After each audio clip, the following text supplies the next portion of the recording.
L'exposition unique en son genre est censée être informative.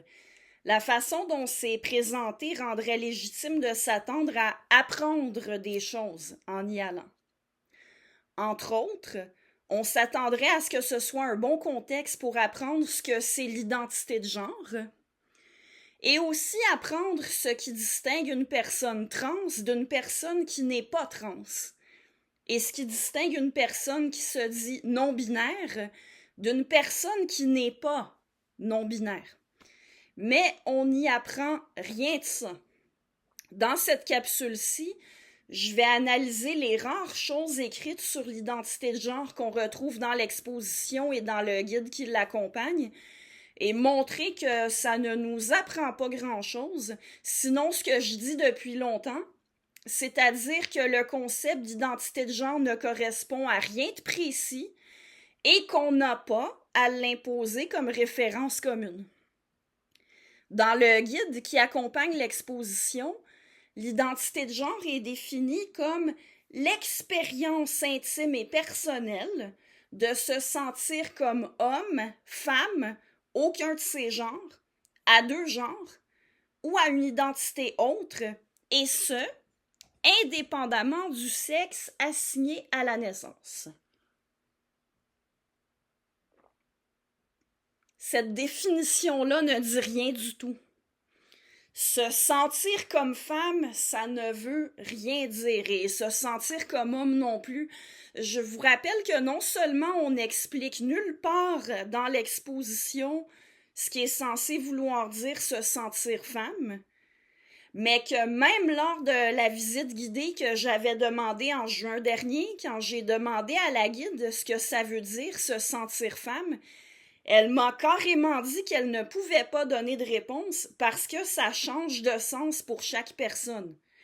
Ça revient à dire que l'expression n'a pas de sens. Pour que l'expression en soit une, elle doit pouvoir servir à communiquer et pour ça, il faut qu'elle ait le même sens pour plusieurs personnes.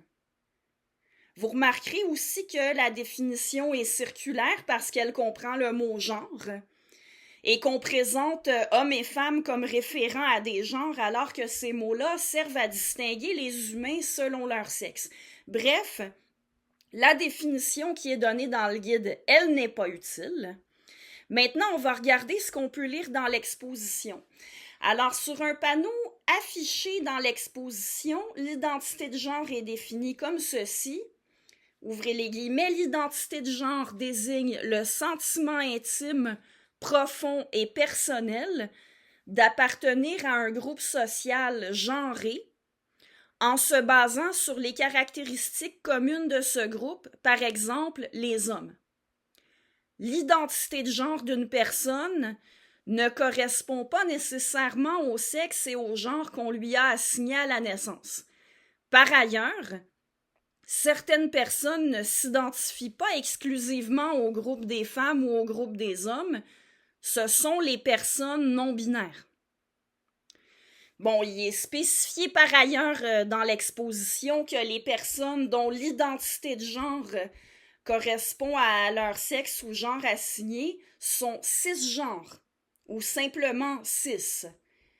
Et les autres sont soit transgenres ou trans, ça c'est si leur identité de genre est femme alors que leur sexe ou genre assigné est homme ou vice-versa, soit non-binaire, comme c'est indiqué dans l'écriteau que je viens de lire. Alors bref, dans la définition de l'écriteau, on suggère que l'identité de genre est un sentiment d'appartenance, suggérant ainsi que les cis ou cisgenres auraient le sentiment d'appartenir au groupe des femmes ou des hommes selon leur sexe. Alors, j'aimerais faire remarquer que le fait de ne pas avoir un sentiment d'appartenance par rapport aux membres de son sexe, ou avoir un sentiment d'appartenance plus fort avec les membres ou des membres du sexe opposé qu'avec les membres de son sexe, ce n'est pas forcément être trans. Commentaire personnel ici, à toutes les fois que j'ai lu ou écouté des militants ou des professeurs ou autres qui parlaient d'identité de genre et qu'il tenait un discours comme celui qu'on peut lire à Unique en son genre, j'ai eu envie de leur dire que, pour ma part, toute ma vie, avec la majorité des femmes, j'ai senti qu'il y avait une certaine distance, que je ne partageais pas leurs intérêts en général, qu'on n'avait pas beaucoup d'atomes crochus, comme on dit. J'ai souvent eu un sentiment d'appartenance plus fort avec des garçons ou avec des hommes qu'avec des membres de mon sexe. Bon, je vais pas m'éterniser sur mon vécu personnel, mais il m'est arrivé d'avoir envie de dire à un prof de sociologie du genre ou à un militant pour l'idéologie queer qu'à me fier à ce qu'il disait, il semble que je serais un homme trans qui s'ignore ou une personne non-binaire qui s'ignore. Et d'ailleurs, indépendamment du fait que j'ai personnellement souvent ressenti qu'il y avait une distance entre les autres femmes et moi, je doute qu'il y ait des gens qui ont un sentiment d'appartenance avec l'ensemble des membres de leur sexe. Et personne non plus n'a un sentiment d'appartenance exclusivement avec les personnes de son sexe. Le sexe est binaire, mais les sentiments d'appartenance, ça, c'est pas binaire.